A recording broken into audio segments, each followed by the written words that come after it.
Hello, this is Stacey Roshan, and in today's video, we're going to talk about creating mini lessons with voice and handwriting using Flipgrid.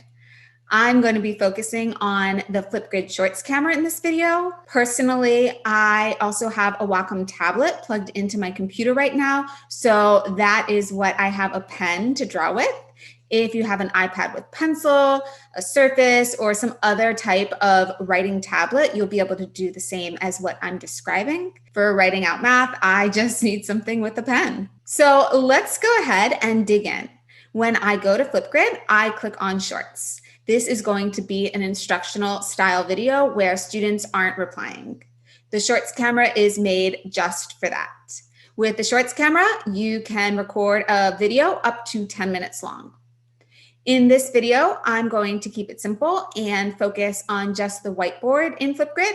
I like to start by setting my scene. So I'm going to choose the whiteboard like this. And so after that, I will go ahead and press the record button and I will get my pen and I will draw and talk, and that will be recording everything.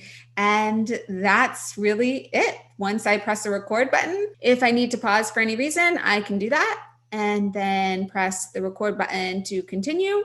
When I'm done, I can title my video and go to the next screen. I then grab the URL and paste that on my learning management system so that students can watch. It's super simple and very effective. And by titling it well, I can also search through all my Shorts video in case I want to retrieve a video at a later time. And that's going to be it for this video. I hope you found some helpful tips. Bye for now.